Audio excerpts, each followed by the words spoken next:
राधा कृष्णभ्या नमः। श्री राधा कृष्णभ्या नमः। श्री राधा कृष्णभ्या नमः। श्रीमद् भागवत महापुराण प्रथम खंड।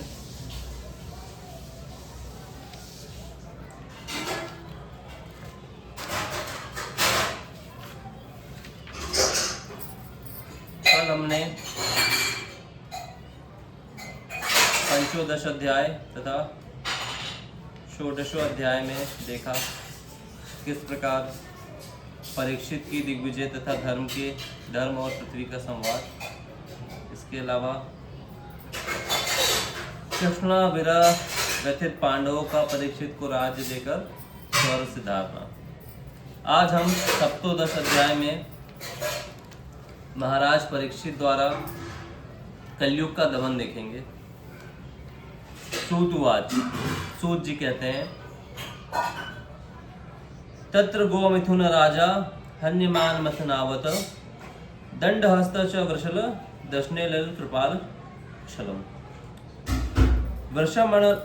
वृषमलावधल मेहंतमिव व्यवस्थितम वेपमान पदेकेन सिद्धांत शूडिता गाच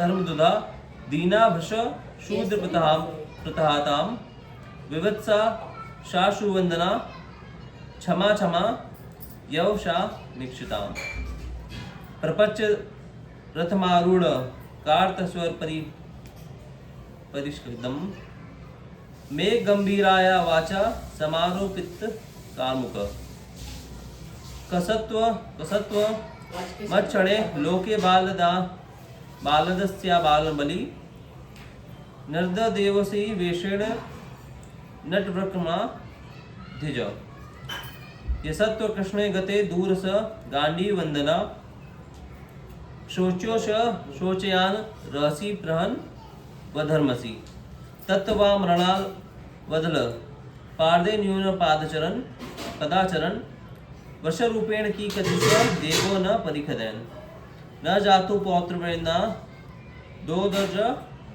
दोदश दंड रपि विते भूतले अनुपातस्मिन विना ते प्राणी न सुच।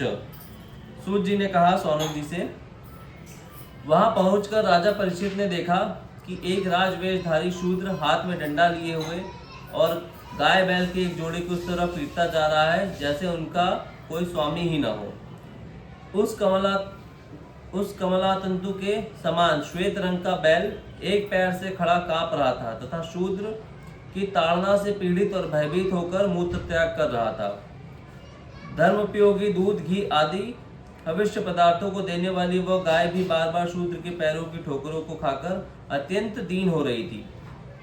एक तो वह स्वयं ही दुबली पतली थी, दूसरे उसका बछड़ा भी उसके पास नहीं था। उसे भूख लगी हुई थी और उसकी आंखों से आंसू बहते जा रहे थे। स्वर्ण जटित रथ पर चढ़े हुए राजा परीक्षित ने अपना धनुष चढ़ाकर मेघ के समान गंभीर वाणी से उसे ललकारा, अरे तू कौन है जो बलवान होकर भी मेरे राज्य के इन दुर्बल प्राणियों को बलपूर्वक मार रहा है? तूने नट की भांति वेश तो राजा सा बना रखा है, परंतु कर्म से तो तू शूद्र जान पड़ता है।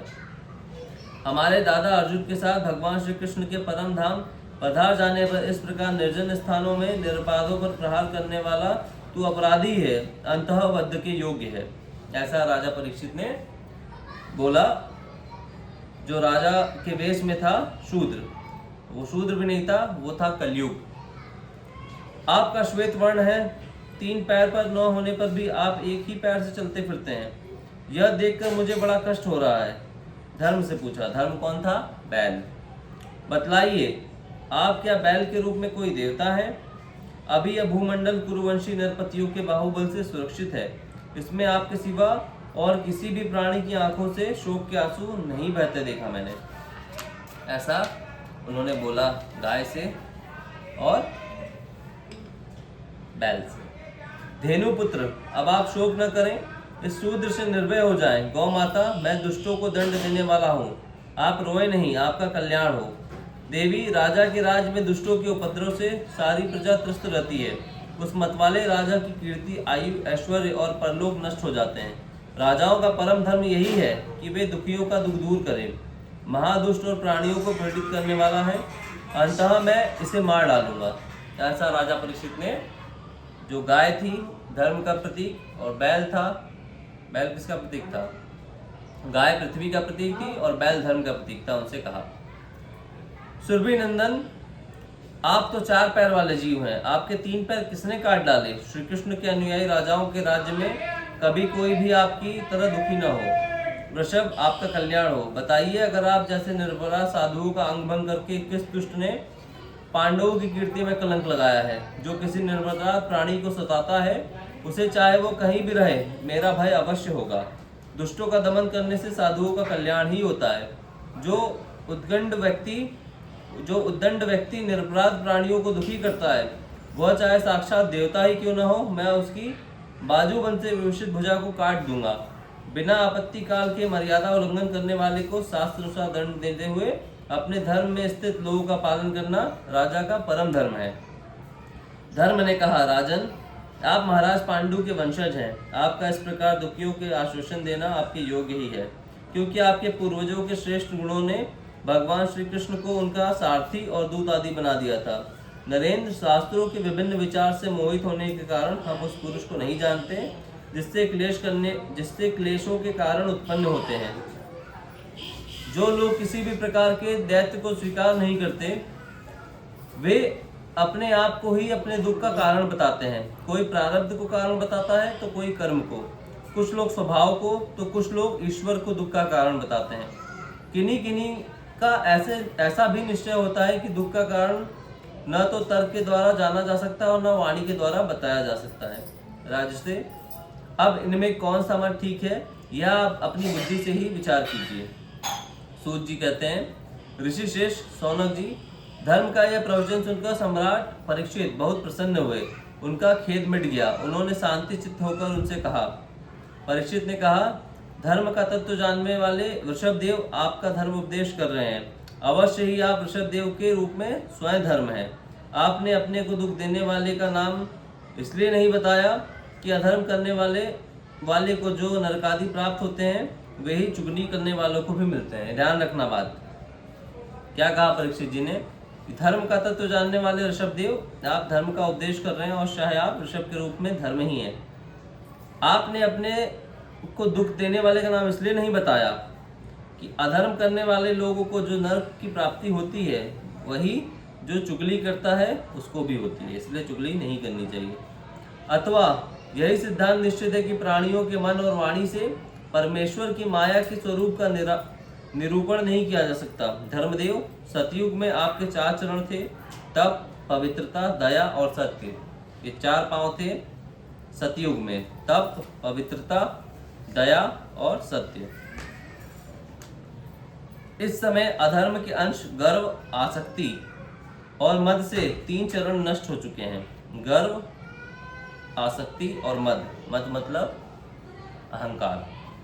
अब आपका 4था चरण केवल सत्य ही बचा हुआ है, उसी के बल पर आप जी रहे हैं। असत्य से पुष्ट हुआ यह अधर्म रूप कलयुग भी उसे ग्रास कर लेना चाहता है। ये गौ माता साक्षात पृथ्वी है। भगवान ने इनका भारी बोझ उतार दिया था और ये उनके राशि सौंदर्य बिखेरने वाले चरण चिन्हों से सर्वत्र उत्सवमयी हो गई थी। अब ये उनसे बिछुड़ गई हैं। वे साध्वी अभागिनी के समान नेत्रों में जल भरकर यह चिंता कर रही हैं कि अब राजा का स्वांग बनाकर ब्राह्मण दोहे शूद्र मुझे मारेंगे और भोगेंगे। महारथी परीक्षित ने इस प्रकार धर्म और पृथ्वी को सांत्वना दी। फिर उन्होंने अधर्म के कारण स्वरूप कलयुग को मारने के लिए तीक्ष्ण तलवार उठाई। कलयुग ताड़ गया था कि अब तो ये मुझे मार ही डालना चाहते हैं। अंततः झटपट उसने अपने राज चिन्ह उतार डाले और भय विह्वल होकर उनके चरणों में अपना सर रख दिया। परीक्षित बड़े तेजस्वी, यशस्वी, दीन वत्सल और शरणागत रक्षक थे। उन्होंने जब कलयुग को अपने पैरों में पड़ा देखा तो कृपा करके उसको मारा नहीं, अपितु हंसते हुए उनसे कहा।